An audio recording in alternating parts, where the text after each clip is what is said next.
નમસ્કાર વિદ્યાર્થી મિત્રો, ધોરણ 10 સામાજિક વિજ્ઞાનમાં આપનું સ્વાગત છે. મિત્રો, આજે આપણે અભ્યાસક્રમનો આગળનો જે પાઠ છે, પાઠ નંબર 11 એ જોવાનો છે, જે અભ્યાસક્રમમાં પૂછાવાનો છે. આગળના વિડીયોમાં પાઠ નંબર 4 નો જે ભારતનો સાહિત્યિક વારસો હતો, એમાં મેં કોમેન્ટ બોક્સમાં પ્રશ્ન પૂછ્યો હતો કે તક્ષશિલા વિદ્યાલય રઘુકુળના રાજા જે દશરથ હતા એમના કયા દીકરાના નામ ઉપરથી તક્ષશિલા નામ પડ્યું હતું? તો એ દીકરાનું નામ હતું દશરથ રાજાના ભરત. રામથી જે મોટા હતા અને ભરતના સુપુત્ર તક્ષ, અને તક્ષના નામ ઉપરથી તક્ષશિલા વિદ્યાપીઠનું નામ પડેલું હતું. જવાબ આપનાર તમામ વિદ્યાર્થીને ખૂબ ખૂબ શુભકામનાઓ. મિત્રો, આજે આપણે પાઠ નંબર 11 ભારતીય જળ સંસાધન, બહુ સરસ પાઠ છે. પરીક્ષામાં સારો એવો આમાંથી પણ પૂછાય છે. 4 થી 5 ગુણનું પૂછાય છે. એક પણ ગુણ ન જવો જોઈએ આપણો. સંપૂર્ણ વિડીયો જોતા રહેશો તો તમારો એક પણ ગુણ ખોવાશે નહીં. મિત્રો, જળ સંસાધન એટલે શું એ આપણે આગળ 8મા પાઠમાં ચર્ચા કરી ચૂક્યા છીએ કે સંસાધન એટલે એક પ્રકારનું માનવને ઉપયોગી થાય એવું સાધન, કે એને કોઈ પણ રીતે ઉપયોગી હોય. આવક મેળવવામાં, જીવન ધોરણ જીવવામાં, કે એને કોઈ પણ રીતે ઉપયોગી હોય, એને સંસાધન કહે છે. હવે જળ સંસાધનની વાત કરીએ તો આપણે જળ એટલે પાણી, અને પાણીની વાત આવે એટલે આપણને એમ થાય કે જળ એ જીવન. આપણને જ સૂત્ર સાર્થક નીવડે છે. તો ભારતમાં જળ સંસાધન આપણને ખબર છે કે જે પૃથ્વી છે, પૃથ્વીનો જે ગોળો છે, અને એમાં ચોથા ભાગની જે જમીન છે અને 3 ભાગનું પાણી છે. ये पानी છે અને અહીંયા જમીન છે. હવે જે કુલ ભૂમિ છે, કુલ ભૂમિમાં આટલું જળ સ્ત્રોત હોવા છતાં જે જમીનનો વિસ્તાર છે એમાં ભૂમિગત જે જળ છે, જમીનના પેટાળનું જળ છે, એની દિવસે ને દિવસે અછત સર્જાય છે. અને એના કારણે જ કદાચ કહેવાયું છે કે જળ એ જીવન છે. મિત્રો, આ સાર્થક વાક્ય કરે છે કે જળ એ જીવન છે, કારણ કે જળમાંથી દરેક સજીવ સૃષ્ટિને સૌપ્રથમ તો પીવા માટેનો જે મુખ્ય સ્ત્રોત છે એ પાણી છે. ખાવા તમને 5 મિનિટ લેટ આપવામાં આવે તો તમે ચલાવી શકો છો, પણ નિયમિત પાણી પીવા માટે આપણે જોઈએ છીએ. અને એના કારણે સમગ્ર જીવ સૃષ્ટિને, માત્ર મનુષ્યને નહીં, નાનામાં નાના જીવથી માંડીને મોટા મહાકાય હાથી સુધી, પર્યાવરણમાં આ તમામ જગ્યાએ જળ ખૂબ ઉપયોગી છે. અને એના કારણે જીવસૃષ્ટિ જગતનો જે સમૃદ્ધિ છે, પૃથ્વીની જે સમૃદ્ધિ છે, એ સમૃદ્ધિનો આધાર પણ જળ છે. અને ઘરેલુ કાર્યોમાં, ઉદ્યોગોમાં, આ બધી જગ્યાએ જળ ખૂબ ઉપયોગી છે. અને એના કારણે જળ સંસાધન એ પૃથ્વી પરનો મુખ્ય બાબત એવું આપણે કહી શકીએ છીએ. અને એના કારણે કદાચ આ જળ એ જીવન છે એ વાક્ય આપણે સાર્થક કરીએ છીએ. મિત્રો, પૃથ્વીના પેટાળમાં દિવસે ને દિવસે ભૂગર્ભ જે જળો છે દિવસે ને દિવસે ઊંડા જાય છે. આપણે નરી આંખે જોઈ રહ્યા છીએ. એનું મુખ્ય કારણ શું છે? તો મર્યાદિત સ્ત્રોત છે. પાણી એ મર્યાદિત છે, ખૂટી જવાની સંભાવના છે. અને એના કારણે જળ બચાવો, જળ એ જીવન, ટીમ્પો ટીમ્પે, આ જે ઘણી બધી બાબતો એવી છે કે જે આપણે પાણીના ટીમ્પાને બચાવવું જોઈએ. એવી ઘણી બધી અલગ અલગ જગ્યાએ તમે વાક્ય વાંચો છો તો આ બધી સાર્થકતાઓ પાણીનો સ્ત્રોત મર્યાદિત છે એના કારણે આપણે જોવી પડે છે. અને એનો કોઈ વિકલ્પ નથી. દાખલા તરીકે તમે રોટલી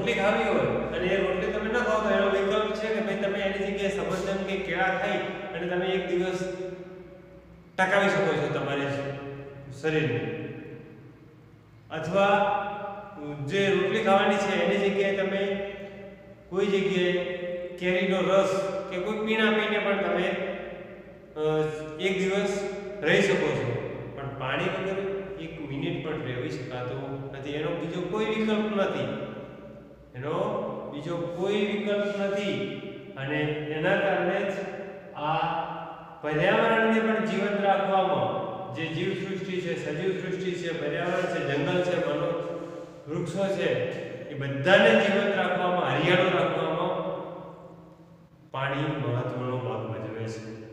અને એના કારણે જળ સંસાધન છે એ એક મુખ્ય સ્ત્રોત તરીકે આપણે આજે ભણવાનો છે. હવે વાત કરીએ જળ સ્ત્રોતો. જળ સ્ત્રોતો મુખ્ય 3 છે. જળ આપણને કે સ્ત્રોત એટલે શું? તો જેમાંથી આપણને મળે છે તે. તો જળ આપણને કઈ જગ્યાએથી મળે છે એને જળ સ્ત્રોતો કહેવાય છે. તો જળના મુખ્ય 3 સ્ત્રોતો છે, પરીક્ષામાં પૂછાય છે વારંવાર. એક વૃષ્ટિય જળ, બે પૃષ્ઠીય જળ, વૃષ્ટિ અને પૃષ્ટિ, અને ત્રીજું છે ભૂમિગત જળ. હવે એનો ડિટેલમાં જોઈએ.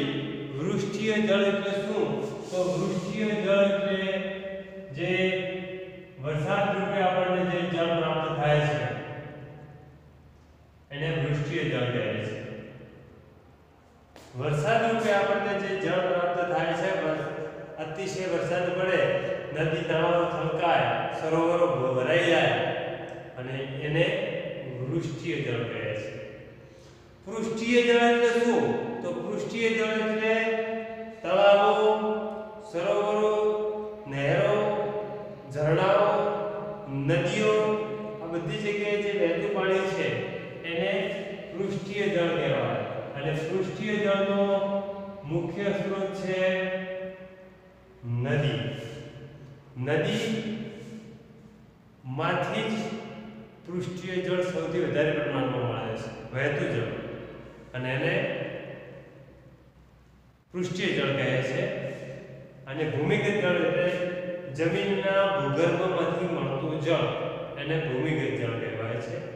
હવે વારંવાર મોસ્ટ આઈએમપી પ્રશ્ન છે કે વૃષ્ટિય જળ સંસાધનનો મુખ્ય સ્ત્રોત કયો છે?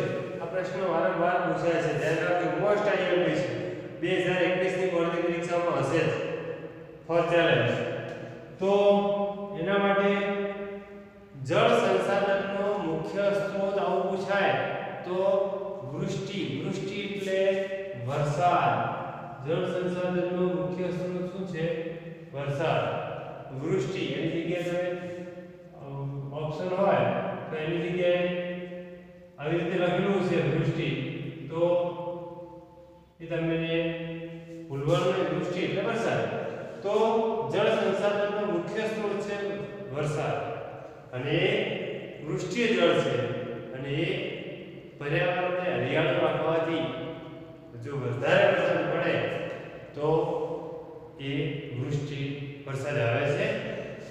એના પછી પૃષ્ઠીય જળનો મુખ્ય સ્ત્રોત શું છે? આ જળ સંસાધનનો મુખ્ય સ્ત્રોત હતો. મુખ્ય સ્ત્રોત જળ સંસાધનનો મુખ્ય સ્ત્રોત પૂછાય તો વૃષ્ટિ. પણ પૃષ્ઠીય જળનો મુખ્ય સ્ત્રોત શું છે? કારણ કે એમાં ઘણા બધા આવે, નદીઓ આવે, ઝરણા આવે, પછી સરોવરો આવે, તળાવો આવે, નહેરો આવે. તો એમાં પૃષ્ઠીય જળનો મુખ્ય સ્ત્રોત સૌથી શું છે? તો નદી. તો નદી. આ બેમાંથી કોઈ પણ એક પ્રશ્ન હશે. વૃષ્ટિય જળનો સંસાધનનો મુખ્ય સ્ત્રોત શું છે? જળ સંસાધનનો તો વરસાદ. જળ સંસાધનનો મુખ્ય સ્ત્રોત શું છે? વરસાદ. અને પૃષ્ઠીય જળ જે ભૂમિગત જળ ઉપર જે વહેતું જળ છે અથવા પડેલું જળ છે એનો મુખ્ય સ્ત્રોત શું છે? તો દાખલા તરીકે સરોવર છે તો સરોવર શેનાથી ભરાય? તો નદીથી ભરાય છે. તો અથવા દરિયો શેનાથી ભરાય? તો નદીથી. તો એ નદી પૃષ્ઠીય જળનો મુખ્ય સ્ત્રોત છે. જ્યારે ભૂમિગત જળ તો પૃથ્વીના પેટાળની અંદર જે અંદરના ભાગે જે પાણી છે એને ભૂમિગત જળ કહેવાય છે અને ભૂમિગત જળની જે માત્રા છે એ માત્રા અલગ અલગ હોય છે અને એમાં ખાસ કરીને જે મેદાની પ્રદેશ છે ઉત્તર ભારતનો દાખલા તરીકે જે મેદાની પ્રદેશ છે અને મેદાની પ્રદેશમાં ભૂમિગત જે જળ છે એની માત્રા 42% છે સૌથી સારી કહેવાય છે માત્રા પણ એ માત્રામાં જો ઘટાડો ન કરવો હોય તો સતત ને સતત પર્યાવરણને હરિયાળું રાખવું પડે વધારે વરસાદની આવશ્યકતા રહે વધારે વરસાદ પડે તો ભૂમિમાં જળ સંચયન થાય ભૂમિમાં જળ સંચયન થાય તો એની માત્રા છે એ 42%ની જગ્યાએ 45% આપણે લાવી શકીએ પણ એને શેના દ્વારા શક્ય થશે તો એ માત્ર ને માત્ર ભૂમિગત જળને સાચવવા માટે પર્યાવરણને સાચવવું પણ જરૂરી બને છે તો આ ત્રણ જળ સ્ત્રોતો છે એક મુખ્ય સ્ત્રોત છે વરસાદ પૃષ્ઠીય જળનો મુખ્ય સ્ત્રોત નદીઓ અને ભૂમિગત જળ આ ત્રણ જગ્યાએથી આપણને પાણી પ્રાપ્ત થાય છે અને એ ત્રણ સ્ત્રોતો છે એના પછીનો આપણો ટોપિક છે જળ સંસાધન અને ઉપયોગ જળ સંસાધન અને ઉપયોગ ભારત એક એવો દેશ છે કે તેમાં કૃષિ પ્રધાન દેશ છે 70% 65-70% લોકો ખેતી સાથે સંકળાયેલા છે મુખ્ય વ્યવસાય ખેતી છે અને એના કારણે કદાચ એવું કહી શકાય કે ભારતનો જે મુખ્ય વ્યવસાય છે ખેતી છે ખેતી માટે પાણીની અતિશય આવશ્યકતા હોય છે અને વરસાદ આધારિત ખેતી કરવી હોય તો એમાં પણ પાણીની આવશ્યકતા હોય છે એટલે જળ સ્ત્રોતોમાં વૃષ્ટિય જળ છે કે પૃષ્ઠીય જળ છે કે ભૂમિગત જળ છે આ ત્રણેય જળ સ્ત્રોતોના જે માધ્યમો છે એ ત્રણેય માધ્યમો એ ભારત માટે ખૂબ આવશ્યક બાબત છે અને એના કારણે જે ભારતના જે કૃષિ પ્રધાન દેશમાં 65-70% લોકો ખેતી સાથે સંકળાયેલા છે અને અન્ય જે લોકો છે 30% જે અન્ય લોકો છે એમને પાણીની આવશ્યકતા તો છે અને એના માટે ભારતમાં જે 84% જે પાણી છે કુલ ભૂમિગતનું જે 100%નું પ્રમાણ છે એમાંથી ભારતનું 84% જે જળ છે એ સિંચાઈના માધ્યમ માટે વાપરવામાં આવે છે સિંચાઈ માટે જ વાપરવામાં આવે છે કોઈ ભૂમિગત જળનો ઉપયોગ કરતો હશે સિંચાઈ માટે કોઈ નહેરના પાણીનો ઉપયોગ કરતો હશે કોઈ નદીના પાણીનો ઉપયોગ કરતા હશે કોઈ સરોવરના પાણીનો ઉપયોગ કરતા હશે આમ તમામે તમામ જે બાબતો છે એ 84 જે ટકા છે એ 84% જળ સિંચાઈ માટે ઉપયોગી થાય છે એવું કહેવામાં આવે છે 84% જળ કેમ ઉપયોગી છે તો દાખલા તરીકે ઘઉંની ખેતી છે શેરડી ડાંગર એમાં તો ખૂબ પાણી જોઈએ છે એની આપણે વાત કરતા નથી પણ આપણા પ્રદેશમાં જે થાય છે એની આપણે વાત કરીએ ઘઉંની ખેતી છે દાખલા તરીકે તમે 1 કિલો ઘઉં વાવો તો 1 કિલો ઘઉં વાવવાના હોય ત્યારથી માંડી અને એ ઘઉંને તમે પાકે ત્યાં સુધી એને 1 કિલો ઘઉંમાં લગભગ 1500 લીટર પાણીની આવશ્યકતા રહે છે 1 કિલો ઘઉંમાં 1500 લીટર પાણી હોય ત્યારે 1 કિલો ઘઉં પાકે છે તો એના સરવૈયામાં તમે ગણી શકો છો કે આપણા દેશમાં કેટલું બધું ઉત્પાદન થાય છે કેટલા બધા પાણીની આવશ્યકતા હશે અને એના કારણે 84% તો માત્ર જે જળ છે ભારતનું અને ભારતના જે ભૂમિગત જળ વૃષ્ટિ જળ કે પૃષ્ઠીય જળ એ જળમાંથી 84% જે જળ છે એ જળને સિંચાઈ માટે ઉપયોગમાં લેવામાં આવે છે હવે પ્રાચીન સમયની સિંચાઈની વાત કરીએ તો પ્રાચીન સમયમાં પણ સિંચાઈથી જ ખેતી કરવામાં આવતી પાણીની મર્યાદિત જે માત્રા છે એ સિંચાઈ માટે જ વાપરવામાં આવતો અને શેરડી અને ડાંગર જેવા જે પાકો છે ફળફળાદી છે એમાં તો સૌથી વધારે પાણીની આવશ્યકતા રહે છે છતાંય જે આપણે ઘઉંની વાત કરીએ તો ઘઉંમાં પણ એટલે બધા પાણીની આવશ્યકતા હોય છે તો બીજા શેરડી ડાંગરમાં તો વધારે આવશ્યકતા હોય છે એટલે કુલ 84% જે જળ છે ભારતનું કુલ જળમાંથી તો માત્ર ને માત્ર સિંચાઈ માટે ઉપયોગી છે।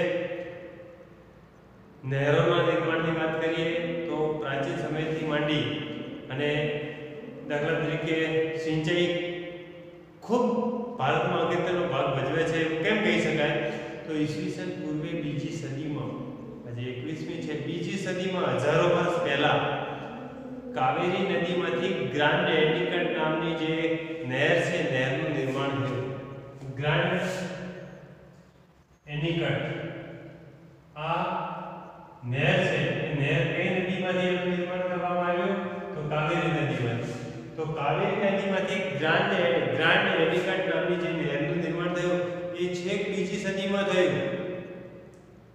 એના પછી ઈસવીસન 1882માં ઉત્તર પ્રદેશમાં જે ગંગા નદી છે એ ગંગા નદીમાંથી પૂર્વ બાજુ એક નહેરનું નિર્માણ કરવામાં આવ્યું। એ નહેરોના નિર્માણ કેમ કરવામાં આવ્યા છે એટલા વર્ષો પહેલા તો એક સિંચાઈના માધ્યમ માટે, અને એના કારણે ભારતમાં જે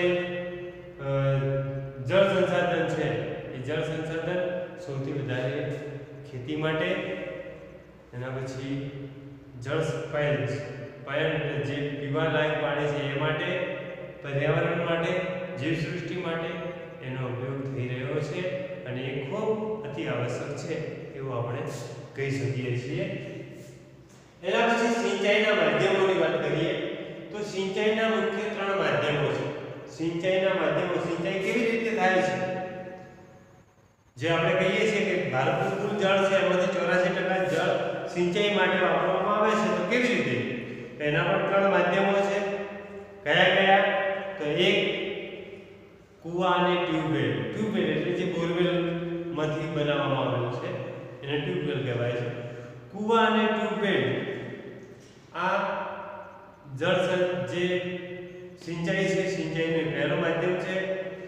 બીજું છે નહેરો દ્વારા અને ત્રીજું છે તળાવો દ્વારા।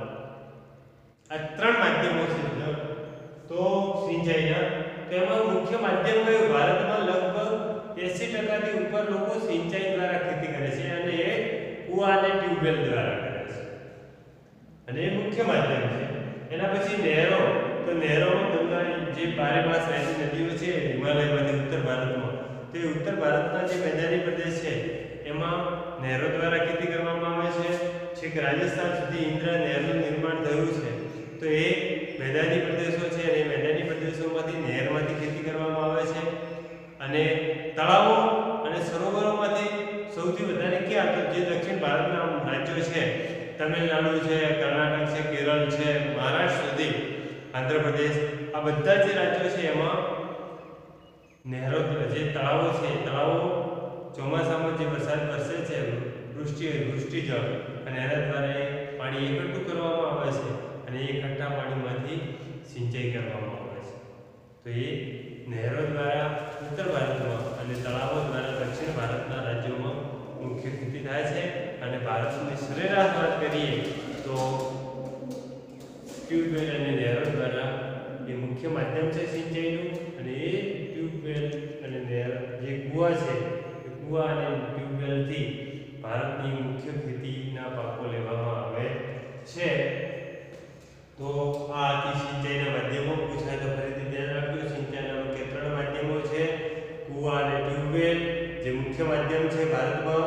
એના પછી નહેરો, તો ઉત્તર ભારતમાં નહેરોનું નિર્માણ થયું છે અને નહેરો દ્વારા ખેતી લેવામાં આવે છે। જ્યારે તળાવો અને સરોવરો તો એ દક્ષિણ ભારતના રાજ્યોમાં આ માધ્યમથી ખેતી લેવામાં આવે છે। અને આમ ને સિંચાઈના જે માધ્યમો છે એ 84% સિંચાઈ જળ છે એ આ માધ્યમોના માધ્યમથી વાપરવામાં આવે છે કૃષિ પ્રધાન દેશમાં। આગળ વાત કરીએ બહુહેતુક યોજનાઓ। બહુહેતુક યોજનાઓ એટલે શું? તો બહુહેતુક વરસાદનું પાણી હોય, પૃષ્ઠીય જળ હોય કે ભૂમિગત જળ હોય, ઘણા બધા હેતુ માટે પાણીને મેળવવાની કોઈ પણ ક્રિયા છે અથવા વહેતું જળ છે અને વહેતા જળને અટકાવી એકઠું કરવામાં આવે છે પાણી, અને એ પાણીથી પીવાની સમસ્યા હોય, ખીણ પ્રદેશોની સમસ્યા હોય, સિંચાઈની હોય કે ભૂમિગત જળ ઉતારવાની સમસ્યા હોય, આ બધી જ ત્યાંની જે સમસ્યાઓ છે એ સમસ્યાઓને હલ કરવાની જે બાબત છે એને બહુહેતુક યોજનાઓ કહેવામાં આવે છે. એની નદી અને ખીણ પ્રદેશો બહુહેતુક યોજનાઓની વ્યાખ્યા પૂછાય તો ખાસ ધ્યાન રાખજો. બહુહેતુક યોજના એટલે શું? તો જે વહેતું પાણી છે પાણીને અટકાવી અને જે નદી છે અથવા ખીણ પ્રદેશના જે આજુબાજુના લોકો છે અથવા આજુબાજુનો જે વિસ્તાર છે એ વિસ્તારની જે મુખ્ય સમસ્યાઓ છે, વિસ્તાર સાથે મુખ્ય સંકળાયેલ સમસ્યાઓ છે એ સમસ્યાઓનો હલ કરવો. દાખલા તરીકે ત્યાં પર્યાવરણ છે, નદી વહે છે અને આજુબાજુ જંગલો સુકાય છે તો શું કરવું પડે? એ નદીનું પાણી છે વહેતું અટકાવી અને આજુબાજુના જે જંગલો છે જંગલોમાં એ પાણીનો ઉપયોગ કરવો જોઈએ જેનાથી એ લીલાછમ બની રહે. તો એ એક બહુહેતુક યોજના કહેવાય. પીવાના પાણીની સમસ્યા છે, વહેતું નદી પાણી છે એને અટકાવી પીવાના પાણીની સમસ્યાને હલ કરવો એ પણ બહુહેતુક યોજનાઓ છે. દૂરના વિસ્તારમાં જંગલોમાં પ્રાણીઓ છે એમને પીવાની પાણીની સમસ્યા છે એને અટકાવી ત્યાં પીવાના પાણીની સમસ્યા દૂર કરવી એને પણ બહુહેતુક યોજના કહેવાય. આજુબાજુ સૂકો વિસ્તાર છે પાણી વહેતું જાય છે એને અટકાવી અને ત્યાંના જે સૂકા વિસ્તારમાં સિંચાઈ કરવી પાણીથી એ પણ બહુહેતુક યોજના છે. ટૂંકમાં એવું કહી શકાય કે બહુહેતુક યોજના એટલે શું? તો બહુહેતુક યોજના એટલે વહેતું પાણી અટકાવી અને નદી અને ખીણ પ્રદેશની જે સાથે સંકળાયેલી જે તે સમસ્યાઓ જે તે એમાં પીવાના પાણીની હોય, પ્રાણીને પીવાના પાણીની હોય, પર્યાવરણને લગતી હોય કે પછી સિંચાઈ માટે હોય, કોઈ પણ નદી અને ખીણ પ્રદેશ સાથે સંકળાયેલી કોઈ પણ સમસ્યા એ સમસ્યાને હલ કરવી, એ સમસ્યાનો ઉકેલ લાવવો એટલે બહુહેતુક યોજનાઓ. એમાં ઘણી બધી બાબતો હોય છે. એમાં તરીકે પૂર નિયંત્રણ, પૂર અતિશય ઝરણા ખાડા પાડતું હોય તો એને નિયંત્રણ કરવું પડે છે. જમીન ધોવાણ થતું હોય અટકાવવું હોય એને પણ બહુહેતુક યોજના કહેવાય. સિંચાઈ માટે રોકીએ એને પણ બહુહેતુક યોજના. પીવાના પાણીની સમસ્યા હલ કરવી હોય એને પણ બહુહેતુક યોજના. આજુબાજુની જે વસાહતો છે વસાહતો માટે પીવાના પાણીની સમસ્યાઓ દૂર કરવી એને પણ બહુહેતુક યોજના કહેવાય. વિદ્યુત ઉત્પાદન કરવી હોય પાણીને રોકીને તો એને પણ બહુહેતુક યોજના કહેવાય. પછી આંતરિક જળ પરિવહન, એ જળને રોકીને એમાંથી આ બાજુથી પેલી બાજુ જવા માટે જે જળનો ઉપયોગ કરવામાં આવે છે, પરિવહન કરવામાં આવે છે જળનો, એને પણ બહુહેતુક યોજના કહેવાય. મનોરંજન, ઝરણા સ્વરૂપે ત્યાં મનોરંજન પ્રવાસ પર્યટનનું સ્થળ બનાવવું હોય રોકીને પાણી તો એને પણ બહુહેતુક યોજના કહેવાય. વન્યનું સંરક્ષણ, જંગલના વન્યજીવો છે વન્યજીવોનું સંરક્ષણ કરવા માટે એને પણ બહુહેતુક યોજના. મત્સ્યપાલન, જે માછલી છે જળચર પ્રાણીઓ છે એનો ઉછેર કરવા માટે પાણી સંગ્રહવામાં આવે એને પણ બહુહેતુક યોજના કહેવાય છે. આવી ટૂંકમાં ઘણી બધી સમસ્યાઓ દૂર કરવી, નદી અને ખીણ પ્રદેશ સાથે સંકળાયેલ જે તે બાબતો છે એને દૂર કરવા માટે પાણીને વહેતું જતું પાણીને રોકી અને એ આજુબાજુની જે સમસ્યાઓ દૂર કરવાની જે ઉકેલ લાવવો એ જે ક્રિયા છે એને બહુહેતુક યોજના કહેવામાં આવે છે. આપણા ભારત દેશમાં એવી રીતે ઘણી બધી બહુહેતુક યોજના આવેલી છે અલગ અલગ રાજ્યોમાં અને એ આજે તમામ સમસ્યાઓનું સમાધાન કરી રહી છે. તેના વિશે જોઈએ તો પહેલા છે ભાખરા નાંગલ યોજના છે. તો એ સતલુજ નદી ઉપર ભાખરા નાંગલ યોજના બનાવવામાં આવેલી છે અને એ પંજાબ, હરિયાણા અને રાજસ્થાનમાં સિંચાઈ પૂરી પાડવામાં આવે છે ભાખરા નાંગલ યોજનાથી. એ બહુહેતુક યોજના કહેવાય. કોસી નદી બિહારમાં છે એ પણ સિંચાઈ માટે પાણી એકઠું કરવામાં આવે છે. દામોદર ખીણ બહુહેતુક યોજના છે. એ દામોદર નદી છે ઝારખંડ અને પશ્ચિમ બંગાળમાં એનો ઉપયોગ થાય છે. હીરાકુંડ છે મહાનદીમાં પર હીરાકુંડ જે બંધ બાંધવામાં આવેલો છે એ ઓરિસ્સામાં છે. એ નકશામાં વારંવાર પૂછાય છે, ધ્યાન રાખજો. ચંબલ નદી ઉપર ચંબલ ખીણ પ્રદેશ છે મધ્યપ્રદેશ અને રાજસ્થાનમાં એનું પાણી પૂરું પાડવામાં આવે છે. એના પછી નાગાર્જુન જે બંધ છે તો એ કૃષ્ણા નદી ઉપર આંધ્રપ્રદેશ અને તેલંગાણા બંને રાજ્યોને સિંચાઈ માટે પાણી પૂરું પાડે છે.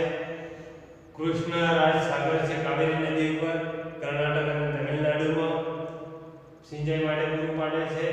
તુંગભદ્રા નદી ઉપર તુંગભદ્રા જે બંધ છે એ કર્ણાટક અને આંધ્રપ્રદેશને બંને રાજ્યોને પાણી પૂરું પાડે છે. એના પછી આપણો સરદાર સરોવર જીવાદોરી છે ગુજરાતની નર્મદા નદી એના ઉપર બાંધવામાં આવ્યું છે અને એ તો આજુબાજુના 4 રાજ્યોની સમસ્યાઓનું સમાધાન આવે છે. એને બહુ હેતુ યોજના કહેવાય છે. ગુજરાત, રાજસ્થાન, મધ્યપ્રદેશ અને મહારાષ્ટ્ર આ 4 રાજ્યોમાં વીજળી ઉત્પન્ન કરવાથી માંડી પીવાના પાણીની સમસ્યા, આજુબાજુના વન્યજીવોને પીવાના પાણીની સમસ્યા અને સિંચાઈ માટે આ તમામે તમામ આ એક સરદાર સરોવરથી આ બધી સમસ્યાઓનું સમાધાન થયું. એમાંથી વીજળી ઉત્પન્ન થાય છે, મત્સ્ય ઉદ્યોગો ત્યાં થાય છે, પર્યાવરણને હરિયાળું રાખવામાં મદદ કરે છે, વન્યજીવોને પીવા માટે ઉપયોગી છે, વીજળી ઉત્પન્ન થાય છે અને સિંચાઈ માટે થાય છે. આ એક સરદાર સરોવરથી આ 4 રાજ્યોની આટલી બધી સમસ્યાઓનું સમાધાન થયું તો એને બહુહેતુ યોજના કહેવાય છે. અને એ ગુજરાતમાં આવેલી છે. પછી જે મહીસાગર નદી છે કડાણા મહીસાગર તો એ કડાણા અને રણાકોરી જે બંધ છે એ ગુજરાતમાં આવેલો છે. પછી તાપી નદી ઉપર ઉકાઈ અને કાકરાપર જે બહુહેતુ યોજના છે એ પણ ગુજરાતમાં છે. અને સાબરમતી નદી ઉપર ધરોઈ બહુહેતુ યોજના છે અને એના કારણે બનાસકાંઠા અને મહેસાણા સાબરકાંઠા જેવા વિસ્તારોમાં પીવાના પાણીની સમસ્યાઓ અને સિંચાઈ માટે ધરોઈમાંથી ઉપયોગી થાય છે. પછી આપણી દાંતીવાડા છે, સીપુ છે, આ બધા જે બહુહેતુ યોજનાઓ છે એ સિંચાઈ માટે, આજુબાજુમાં પીવાના પાણીની સમસ્યા હોય કે પછી વન્યજીવોને પીવાના પાણીની સમસ્યા હોય કે સિંચાઈ માટે આ બધી સમસ્યાઓનું સમાધાન લાવવા માટે આ બહુહેતુ યોજનાઓ છે એ બહુહેતુ યોજનાઓ ખૂબ આશીર્વાદરૂપ નીવડે છે. અને એના કારણે જે જળ સંસાધન છે એ પૃષ્ઠીય જળનો મુખ્ય સ્ત્રોત જે નદીઓ છે એ નદીઓ પણ આપણને કૃષિ પ્રધાન દેશમાં ખૂબ યોજનાઓ, તમામ સમસ્યાઓ, ખીણ પ્રદેશ સાથેની જે સમસ્યાઓ છે, ખેતી સાથેની સમસ્યાઓ છે, પીવાના પાણી સાથેની છે, મત્સ્ય ઉદ્યોગ સાથેની છે, વન સંરક્ષણ સાથેની તમામ બાબતોને સમસ્યાઓનું સમાધાન પાણીની માત્રાથી થાય છે. અને એના કારણે જળ સંસાધન છે એ આપણો એક ખૂબ ઉપયોગી સ્ત્રોત છે એવું આપણે કહી શકીએ છીએ. એના પછી સિંચાઈ ક્ષેત્રનું વિતરણ, જળ સંકટ, ઘણા બધા ટોપિકો આપણે આ પાઠમાં ભણવાના છે પણ એ હવે આગળના ભાગમાં જોઈશું. અત્યારે આપણે તમારા માટે કોમેન્ટ બોક્સમાં પ્રશ્ન છે. ધરોઈ બહુહેતુક યોજના, ધરોઈ બહુહેતુક યોજના જેનું બનાસવાસીઓ પાણી પીએ છે એ બહુહેતુક યોજના કઈ નદી ઉપર બાંધવામાં આવેલી છે? એનો જવાબ તમે કોમેન્ટ